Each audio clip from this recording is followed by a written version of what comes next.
You know what's incredibly shocking is honestly watching NVIDIA literally go around and still do the absolute worst thing for customers and even consumers. People trying to afford any piece of local hardware in their own gaming rig or their own workstation PCs are having a hell of a time doing anything. And the craziest part is it's only going to in fact get worse, as NVIDIA has positioned themselves to be part of the actual center of the AI bubble, watching everything collapse around them, as investors are no longer seeing any sort of return, as OpenAI is now adding ads into ChatGPT and even soon to be raising prices as well, as AI data centers gobble up and take in as much hardware as they possibly can, whether it's NAND SSDs, whether it's DRAM wafers, or even then actual GPUs, but there's no amount of electricity to even power these data centers in the first place, so they're just sitting there cold and being unused. Money completely spent, capital lost for a return that nobody expects will actually provide any sort of monetary recompense, and even then turn around and say this is going to be good for you as a customer and as a user. Since when? How is this even possible for anybody to even accept in the first place? But the craziest part is not how this is impacting just PCs, but how this is going to be impacting the next generation of actual consoles or any future computing hardware at all, including the Steam machine and even any sort of PC. And the problem is that people truly feel like these companies are going to sit there and take a loss on this hardware when all these AI data centers are literally asking for more actual memory or more hardware in the first place, and these companies are bending the knee to them. Micron left the actual consumer gaming space. That is a massive red flag. And now we're seeing other companies restrict and reduce production for consumers to focus specifically just on AI data centers as well, feeding money into a bubble that is going to burst and make things even worse for you and me. And no, I'm not kidding. According to Nexa TV, Intel is cutting down production of consumer PC processors. The company will prioritize Intel Xeon and other chips needed for AI data centers. Intel is not planning to fully abandon its core lineup for now, but shortages and rising prices should be expected.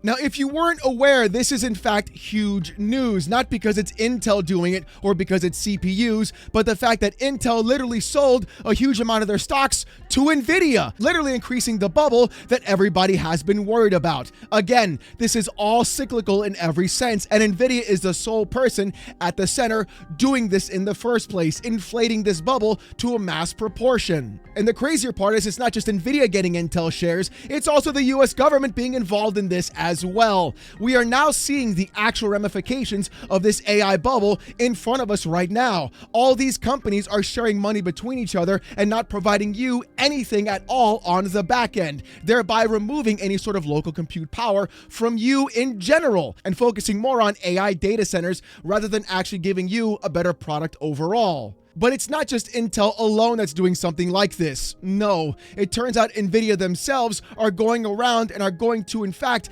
increase the prices of their GPUs by screwing out AIB board partners. Man. Because according to WCCF Tech, RTX 50 series GPUs will no longer exist at MSRP prices, not only due to higher memory costs, but also because of the halt of NVIDIA's open price program for board partners. Gamers should expect massive price increases across all RTX 50 series GPUs. So I guess that entire time that we saw NVIDIA last week go ahead and say, hey, we're going to try and keep our GPUs in line with pricing and it's not going to be raised too high, we promise you guys. Well, I guess all of that was in fact a lie. And them also saying, oh, we're not effectively canceling any sort of like the 5070 Ti or anything like that. We're just going to go ahead and restrict supply to our AIB board partners and reduce the amount of supply they get so they can't sell you anything at all because we're going to be focusing more on AI data centers. Oh, so I guess we're just sitting here accepting actual corporate speak from all these companies while they're turning around and trying to fuck you in every conceivable sense of the word, because all they're trying to do is line their pockets. NVIDIA literally created this bubble, sold the bubble to every other tech company, and now they're reaping the rewards while hanging everybody else out to dry. And I think this is the crazier part about this. Removing any sort of opportunity buy-in for actual AIB board partners puts them in a situation as well, because there's also been rumors that NVIDIA is no longer going to be supplying any sort of VRAM for their boards. So now they're literally hanging out their actual AIBs out to dry, literally creating the entire ecosystem that they've wanted to copy from Apple from the longest. If you want an NVIDIA GPU, you got to buy it at a higher price through them directly. So that way they can control the supply chain. They can keep everything for themselves and no longer have to worry about AIBs at all. And I think this is the plan that they're trying to do. They're trying to push out AIBs altogether. They're trying to hold the actual line of production and then control the actual pricing across the board, effectively removing MSRP. I guess EVGA was right all those years ago when they left as an actual board partner. Oh, the literal catalyst that started all of this was in fact EVGA leaving. But you know what? There's even more to this story, so let's read the article and go from there.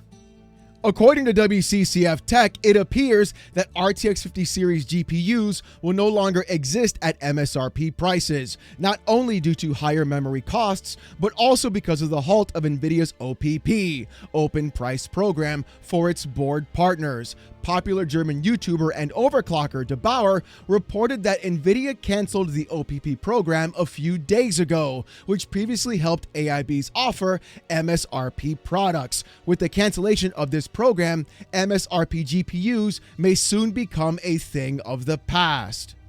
DeBauer says that with the removal of the OPP program, gamers should expect massive price increases across all RTX 50 series GPUs. That said, the rumor about the discontinuation of the GeForce 5070 Ti may be partially true. According to DeBauer, while the RTX 5070 Ti has not reached EOL or end of life, NVIDIA will instead prioritize the production of the GeForce RTX 5080, as previously reported. The RTX 5080 also ships with the same 16 gigabytes of GDDR7 VRAM, but delivers higher performance, allowing NVIDIA to focus on the higher end market while improving profit margins. And now some of you are probably wondering, Alex, how does this impact the actual MSRP of GPUs, and what is the OPP program? Well, it's basically this. The thing is, AIBs or AICs, companies like ASUS, MSI, and etc., would literally take the actual GPUs from NVIDIA and then make their own cards and sell them to you. The thing is, though, because a different board partner is making the card, there would in fact be markups on pricing. And what happens is, NVIDIA wanted to keep those GPUs and the AIBs wanted to keep those GPUs as close to MSRP as possible, which is normally why you'll see something like the OC model or the superclocked model charging $100 more than the actual MSRP of other GPUs. They went in, did the adjustments for you, and overclocked it for their perspective for you to actually pay more money so you wouldn't have to. A simple way of doing a markup that really didn't need to be happening because you could do it yourself for basically free. The thing is, though, what would happen normally is that these board partners or AIBs would in fact sell the lower tier models of GPUs at MSRP or as close as possible to it. Then they would report those sales to NVIDIA specifically. NVIDIA would then provide cash back or rebates towards those AIBs for selling those GPUs for them. And those rebates and cash back would literally cover the cost of the difference of the AIB board partner manufacturing that GPU and not having a price increase or a price hike when that GPU was sold, keeping everything at MSRP, giving you more choice and more opportunity to buy NVIDIA GPUs regardless of where they're from and keeping the prices in line. The difference, though, is apparently now that program is no longer existing as of a few days ago, meaning that there are no more rebates or cash back for board partners, which means board partners now have to go through and increase the price of all their GPUs. which means on top of that, that NVIDIA now will also increase the board price of their Founders Edition cards as well, seeing as how since the AIBs are increasing their prices, so can NVIDIA too, thereby keeping MSRP as an actual lie, making actual GPUs a variable rate pricing model. Anytime NVIDIA raises the price, so do the AIB board partners as well. And anytime the AIB board partners raise the price, so does NVIDIA too, thereby forcing NVIDIA to make as much money as possible while also screwing you and giving you less choice overall. This puts AIB board partners in a situation, basically having them being priced out. And NVIDIA could in fact screw the board partners, because if NVIDIA then controls the flow of actual GDDR7 and reduces their MSRP of their Founders Edition cards, forcing AIBs to increase their price by not having the OPP program, this could effectively push out anyone that is trying to have their own board not specifically done by NVIDIA, thereby having NVIDIA specifically control the actual market and pricing of every GPU they manufacture. Why would you buy a board from an AIB partner or an AIC when NVIDIA is selling the exact same board for cheaper, and thereby not letting the actual AIB board partners compete at all in this space for your money or as a customer? This is completely creating a massive monopolistic behavior inside of the gaming industry and even for PC hardware, and it's going to impact everybody else across the board. And seeing as how the 5070 Ti has been rumored to be canceled, and watching NVIDIA focus on the 5080, seeing as how that is a more of a Halo product and getting a better rate of return for the money being spent, they're going to start reducing the amount of GPUs available for you as a customer, meaning that the actual workhorse GPU stations that we would normally build before for about $500 to $700 are going to no longer exist if they're focusing solely on the high-end and Halo tier models, because they can make the most money from those pieces of GPUs specifically, even thereby giving you more VRAM as well, enticing you to move to that higher tier, raising the floor of GPU pricing and screwing everybody out on the back end, and also thereby making you rely on their GeForce Now service. That's what they're doing. That's what they're literally doing. They are removing the floor of actual computing power and then forcing you to rely on GeForce Now, and then locking GeForce Now to hours played, making more money off of you than a one-time purchase of a GPU every 5 to 7 years. This is literally the biggest scam we've ever actually seen. I cannot believe this happened mid-recording as I'm doing this. It all just clicked together. But there's even more to prove this, because the article in fact says this: with the RTX 5080 now the primary focus, a significant price increase for the card is expected in the near future. The GPU already sells at 1.5 to 2 times higher than the price than the actual MSRP. With the supply of the 5070 Ti will be scarce. On the other hand, the lower end segment is likely to be filled with 8GB GPUs, such as the 5060 Ti 8GB. A similar strategy can be observed at AMD, which is instead focusing on 16GB GPUs such as the 9060 XT and the 9070 XT, shifting attention away from the 9060 XT 8GB and the 9070. This is absolutely wild. Watching both NVIDIA and AMD do the exact same playbook, reducing the amount of GPUs being available for you as a customer, and then removing any of the lower end tiers that are more of a budget-friendly available option for you as a customer. Again, the Steam machine cannot get here fast enough, and the fact that we're looking at this right now, trying to get bin 7600 AMD laptop GPUs and APUs to put into that machine, literally cannot be here quicker. Because the problem is this: if this actually happens and this keeps occurring, and the fact that AMD is doing this, it's going to impact everybody, because PlayStation works with AMD for their APUs, Xbox is working with AMD for their APUs, Steam is working with AMD for their APUs, and watching AMD literally remove themselves and do the exact same playbook NVIDIA does, because they are in fact cousins, seeing this happen is incredibly shocking and concerning. I guess the only hope now left is Intel with a GPU, but even then, the government owns 10%, and NVIDIA got a bunch of their shares too, so they're all in the actual pipeline together. NVIDIA is trying to control the flow of actual horsepower available to you as a customer, how much compute power you can actually have. And what they're doing is they're not raising the floor, they're literally bulldozing it out of availability. And the only people that can actually afford NVIDIA GPUs will have to pay astronomical prices for those systems as well. And then to make matters even worse, they went ahead, like I said before, and are restricting the actual availability of GeForce Now, forcing those AI data centers to use those systems to power your actual gameplay over the cloud, meaning you no longer own or control anything at all. It's time to get a Steam Deck, boys. It's time to get a Steam machine, my guys, because the only thing we're going to be able to play is having anything with 8 gigabytes of VRAM. And you can bet your sweet bippy game developers are not going to optimize for 8 gigs. They're going to optimize for whatever the AI data center provides, and then they're going to stream it over to you, because those companies are all in cahoots together, touching tips like a bunch of dockers, if you ask me.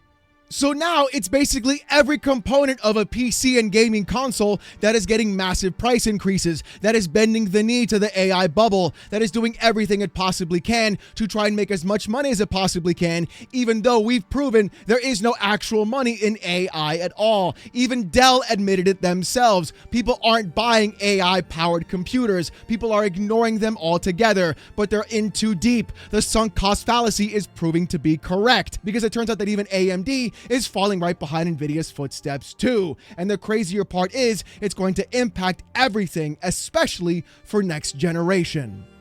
Because according to WCCF Tech, Sony expects the PlayStation 5's life cycle to be extended, with the PlayStation 6 likely to be, quote, delayed longer than many expected. According to the article, in a new report posted on Sandstone Insights in Japanese, respected senior research analyst at MST Financial, David Gibson, shared some predictions on Sony's third quarter of the current fiscal year. While the report looks at Sony's entire operation, including the television and music business, the observations on the company's gaming division are the most interesting.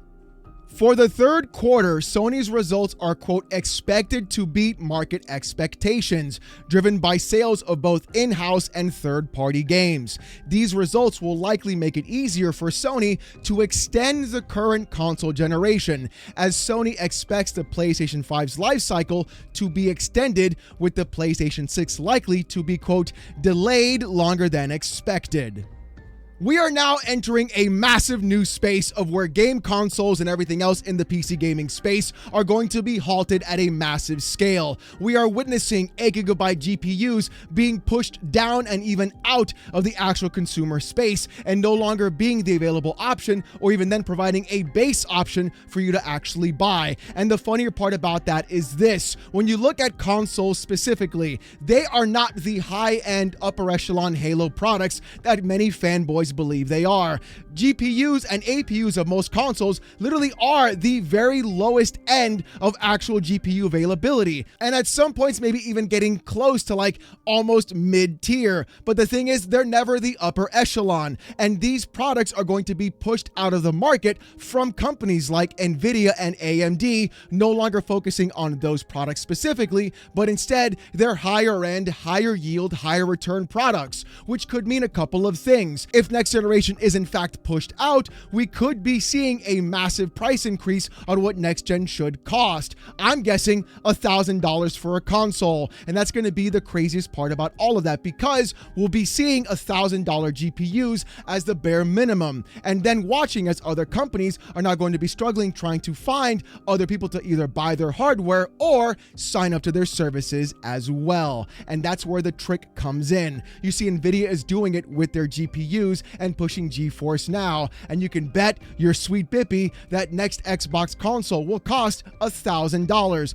The ROG Ally already costs $1,000 for the X model, and people pointing around saying Xbox is dead don't see the forest from the trees. The console and the hardware itself is dead, but the service model will live on, because even seeing Xbox push a free-to-play version with ad-supported tiers of Game Pass is exactly what people are going to be moving towards. If you can't afford the hardware, well, here's a service we provided for you. We've given you the poison, now here's the cure, but you're gonna pay us for it, apparently. And both Nvidia and Microsoft are playing this game. It turns out AMD and PlayStation may be the ones being left behind in all of this, and there isn't a clear path on where they should go. My opinion is they should focus more on the customer and absorb as much cost as they possibly can, and filling in the gap that Nvidia is leaving behind. But hey, there's more, so let's keep going.